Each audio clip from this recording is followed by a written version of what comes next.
আজকে সকাল সকাল ঘুম থেকে উঠেই আমি ঘরটা ঝাড়ু দিয়ে নিয়েছি। আমার ফার্স্ট কাজই হলো ঘর ঝাড়ু দেওয়া।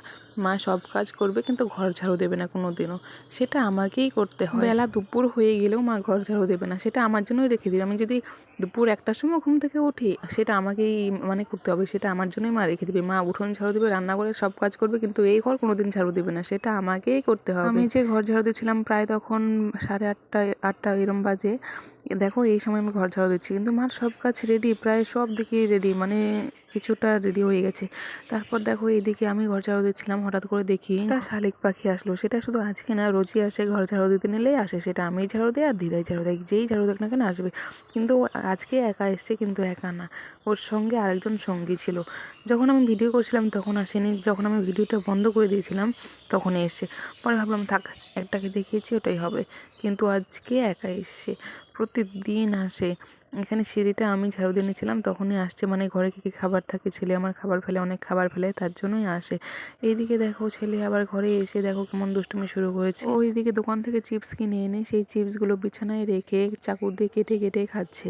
তারপর আমি একটু বকাঝকা দিয়ে নিলাম। বকাঝকা দেওয়ার পর আমি বিছানাটা গোছাবো, তার জন্য আমি বিছানা রেডি করছি। বিছানাটা গোছাতে এসেছি, ছেলে এখানেও অত্যাচার শুরু করছে। দেখো ব্ল্যাঙ্কেটের উপরে সব চিপস ওর তুলে দিয়েছে। আমি কি করবো, আমি ঝেড়ে ঝুড়ে নিলাম, কিন্তু তাই কি আর পরিষ্কার হয়? সেটা একটা গন্ধ থেকেই যায়।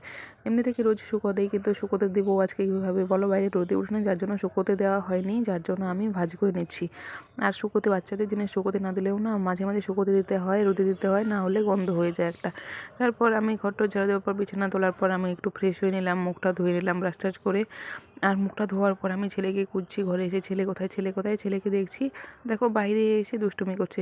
আবার আমি বলছিলাম বলেও আমাকে মার দেখাচ্ছিল, আমাকে নাকি মারবে। ছেলে আমার এরকমই মাঝে মাঝে কীরকম উধাও হয়ে যায়, কোথায় হারিয়ে যায়, খুঁজেই পাই না ওকে। তোমাকে বলবো আজকের পুরো ঘটনাটা তোমাদের বলবো, অবশ্যই বলবো, শুনতে হবে শেষে, ভিডিও শেষে বলবো আজকে কী করেছে। এইদিকে তো মা বাসন মেজে নিচ্ছিল, আর একটা কুকুর চলে এসে কুকুরটাকে দৌড়ে দিল। আর এইদিকে আমি সবজি নিয়ে বসে আছি, সবজি বানাবো। আর এদিকে মাসিও বসে আছে, আমার ভিডিও করা দেখছিল। আমি সবজি বানিয়ে নিয়েছিলাম, তারপর মা এদিকে ধুনেছিল। এখানে আছে আলু করলা ভাজা, বাঁধাকপি আলু দিয়ে ওটা ভাজা ভাজা করা হবে, আর বেগুন ভাজা করা হবে, আর আরও কিছু আছে, ওগুলো একটু পরে দেখাচ্ছি। ওগুলো পরে এসছে তো, যার জন্যই এগুলোই আগে করে নিয়েছি। তারপর একটু পরে আবার বাজার করে আনবে আমার মেশো বাজার করে আনবে। এইদিকে আমার দিদা সুপুরি ধুচ্ছে, পান খায় তো, সবসময় পান খায়, এই সুপুরি ধুচ্ছিল। আমার দিদার একবেলা ভাত না খেলেও চলবে, কিন্তু পান না খেলে চলবে না, যার জন্যই পানে খুব আসক্ত দিদা। আর এদিকে বাজার চলে এসছে, এদিকে পেঁয়াজ নিয়ে এসছে, ছেলে আমার দেখাচ্ছে বাজারগুলো। আমার ছোটো মাছ, আর মাছের জন্য আলু কেটে নেওয়া হয়েছিল। আর এদিকে দিদা আমার পান, এখন একটু আগে সুপুরি ধুলো, এখন সুপুরি ধোয়ার পর পান পান দেখছে কোনটা ঘরে রাখা যাবে, কোনটা ঘরে রাখা যাবে না, সেটা বাছাবাছি করছে। এখানে নিয়ে এসেছিলো হলো বাজারগুলো, মাসি মিঠে পাতা পান নিয়ে এসেছিলো, এগুলোই দেখছে। দেখার পর এদিকে আবার মা দেখি ঘরে রান্না করছে, ডিম অমলেট করছে, আমার ছেলের জন্য ডিম অমলেট খাবে, বায়না ধরেছে। তারপর মা রান্না করছে, এদিকে আমি ছেলেকে স্নান করিয়ে রেডি করে নিচ্ছি, স্কুলে যাবে, যার জন্য রেডি করে দিয়ে, আজকে নাকি ও স্কুলে যাবে বলছে, এর জন্য স্কুলে যাওয়ার জন্য রেডি করে দিচ্ছি ওকে। জামা প্যান্ট পরিয়ে দিয়েছিলাম আগে থেকে, স্নান করার পর তেল মালিশ করে জামা প্যান্ট পরিয়ে দিয়েছিলাম। তারপর আমি ওকে একটা ফোঁটা দিয়ে নিয়েছিলাম, কাজলের ফোঁটা। দেখো কেমন দুষ্টুমি করছে, আমি বলছিলাম চুপ কর চুপ কর চুপ কর, ও আমার কথা কিছুতেই শুনছে না, এত পরিমাণে দুষ্টুমি করে। ফোঁটা দিতে গেলে যেমন ওর দুষ্টুমিটা আরও যেমন বেড়ে যায়, নড়াচড়া ওর করতেই হবে। তারপর ফোঁটা দেওয়ার পর পাউডারটা দিয়ে নিলাম, একটু পাউডার না দিলে ফোঁটা শেষ করে দিবে। তারপর দেখো চোখে দেখাচ্ছিল, ওর চোখে দিতে হবে, আমি চোখে দিয়েছিলাম। পরে কী করবো বলো, দেখাচ্ছে ওর চোখে লাগবেই, চোখে লাগবে। আমি বলছিলাম চোখে দেওয়া যায় না, চোখে দিলে কষ্ট হয়। ও বলছে না আমার চোখে লাগবেই। কোন বাচ্চাকে, ছোটো বাচ্চা একদিন আগে আমার ব্লগে দেখিয়েছিলাম, সেই ব্লগে দেখেছে, ছোটো বাচ্চাকে দেখেছে যে কাজল পড়েছে, চোখে কাজল পড়েছে, সেই ভাইটা, যার জন্য ওকেও এখন দিতে হবে, ও ছোটো হয়ে গেছে, এর জন্য ওর চোখেও আমি কাজল দিয়ে নিচ্ছিলাম। কিন্তু ওর পোষাচ্ছি না, বলে বেশি করে দাও, বেশি করে দাও। আমি দিচ্ছিলামই, কিন্তু বেশি করে কীভাবে দিব বলো? কেননা ও তো এখন বড় হয়ে গেছে, ওকে এখন চোখে কাজল পড়লে তো ভালো লাগবে না, যেহেতু ছেলে মানুষ। মেয়ে হলে ভালো লাগতো, ছেলে মানুষ, চোখে কাজল পড়লে ভালো লাগবে না। তাও হালকা করে আমি দিয়ে এনেছিলাম। দিয়ে দেওয়ার পর আমি ন্যাকড়া পাচ্ছিলাম না খুঁজে, যে কী দিয়ে চোখটা পরিষ্কার করে দেবো, সাইডে যে ছদা বাদা হয়ে আছে ওগুলো কী দিয়ে মুছে দেবো। না পেয়ে, ন্যাকড়া না পেয়ে আমি আমার নাইটির ফিতা দিয়েই মুছে দিচ্ছিলাম। ছেলে আমার চুপটি করেছিল চোখে কাজল পড়ার সময়। ছেলে আমার সাজতে খুব ভালোবাসে, ও যদি মেয়ে হয়ে জন্মাতো খুব ভালো হতো, ও এত সাজতে ভালোবাসে। এমনকি আমি যখন লিপস্টিক পরি, কোথাও যাই, ও লিপস্টিকও পরবে, ওরও ওটা চাই। আমি যেটা করব ওর ওটা লাগবে। খুব সাজতে ভালোবাসে, ছেলে হয়ে জন্মেছে তো কী হয়েছে, মেয়ে মেয়ে ভাবটা ওর মনে রয়ে গেছে, ওই মেয়ে মেয়ে ভাবেই বড় হয়। তারপর আমি এদিকে আবার সোয়েটার পরিয়ে দিচ্ছিলাম, ওকে সোয়েটার পরিয়ে দেবো, যার জন্য ও আবার চলে এসছে, ওখানে চলে গিয়েছিলো লেপের উপরে, বলছে লেপ আমি ভাঁজ করছি, কম্বল ভাঁজ করছি, ও চলে গিয়েছিল। আর এদিকে আমি যখন সোয়েটারটা পরাচ্ছিলাম আর ওই দেখো ওইদিকে হাতে পাউডার ঢেলছিল, মানে হাতে পাউডার ঢেলে নিচ্ছিল, দুষ্টুমি করছে। সেটা তো আমি দেখিনি, পরে ভিডিও ফুটেজে দেখেছিলাম, পরে আমি ওকে বকা দিয়েছিলাম, এটা কি ঠিক, এটা কি ঠিক, আমি লক্ষ্য করিনি আর কি ওর হাতে যে পাউডার। আর দেখো গেলোবারে সোয়েটার ছোটো হয়ে গিয়েছিলো, মানে ওর নাকি নাকে ব্যথা হয়েছিল, নাক নাকি বোচা হয়ে যাচ্ছিলো, যার কারণে নাকটা টেনে দিয়েছিলাম। বলছে মা আমার নাক বোচা হয়ে যাচ্ছে, সোয়েটার এভাবে পরাচ্ছ নাক বোচা হয়ে যাচ্ছে, কী করবো বলো, এখন বড় হয়ে গেছে। গেলোবারে সোয়েটার, এটা গেলোবার মানে ওখানে তখন 2.5 বছর, না সরি তখন 1.5 বছর ছিল, এখন 2.5 বছর চলছে। তো 1.5 বছরের সোয়েটার 1 বছর পরে পরছে, এরকম তো হবে হালকা পাতলা, কিন্তু এমনি থেকে ঠিক আছে, একটু মানে টাইট হয়ে গিয়েছে। যাই হোক, টেনে টুনে আরেকটা বছর চালাতে পারবো। আমাদের কিন্তু অত ফুটুনি নেই, দেখো আমরা গরিব মানুষ, যার জন্য আমরা ফুটুনি নেই। মানে গেলোবারে সোয়েটার এবার পরাচ্ছি, আমি আশা করছি সামনের বারও পরাবো, যদি আর কি হয় ঢোকে শরীরে। এখন আজ মনে হচ্ছে না ঢুকবে, এইবারে ঢুকতে পারছে, মানে ঢুকছে না, খুব অসুবিধা হচ্ছে ওকে ঢোকানোর জন্য, মনে হয় না ঢুকবে, কিন্তু রেখে দিব, মানে নষ্ট করবো না, ফেলে দিব না, কাউকে দিয়ে দিব বা রেখে দিব। কিন্তু আমি জিনিস ফেলি না, সেটা আমারই হোক বাচ্চার হোক, বিশেষ করে বাচ্চার জিনিস তো আরোই ফেলি না। বাচ্চার যে ছোটোকালে জন্মে যে জামাগুলো ছিল সেগুলো আমি রেখে দিয়েছি জন্ম করে, যে বড় হয়ে ও দেখবে। তারপর এদিকে আমি দেখছিলাম যে ওর ব্যাগে কী কী চেক করছিলাম, কী কী আছে।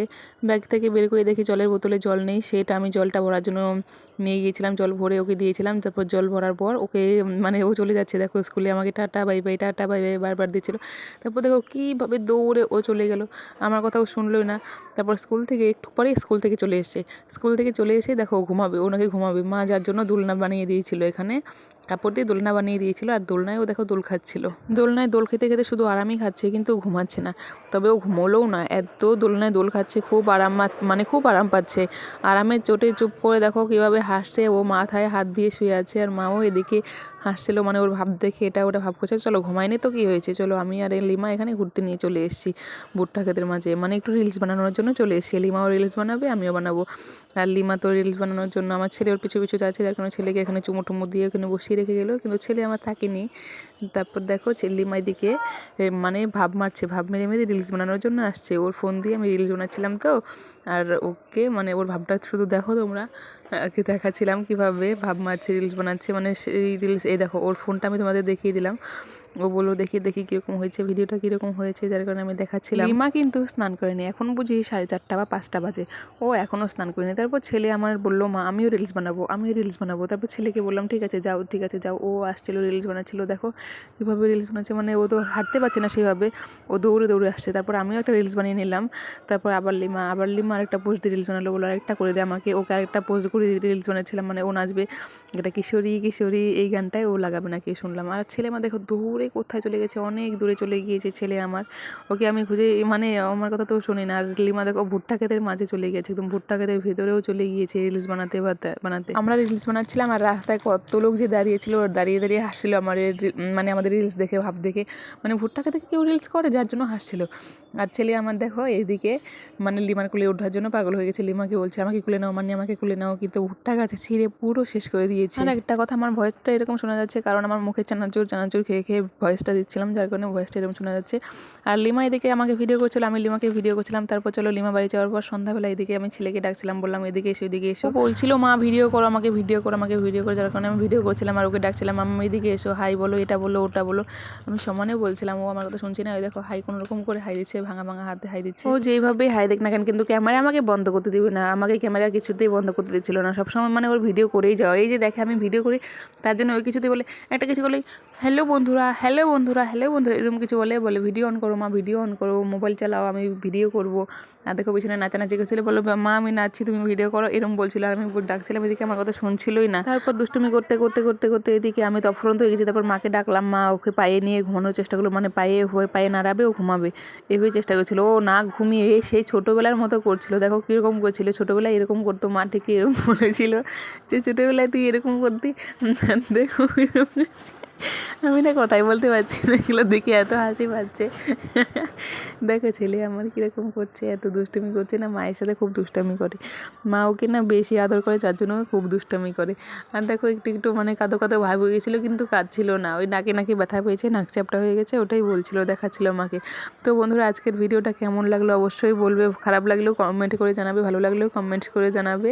আর যদি আমার নতুন দর্শক হয়ে থাকো আমার চ্যানেলে, তাহলে চ্যানেলটাকে প্লিজ সাবস্ক্রাইব করে দিবে। ভালো থাকবে। তো টাটা।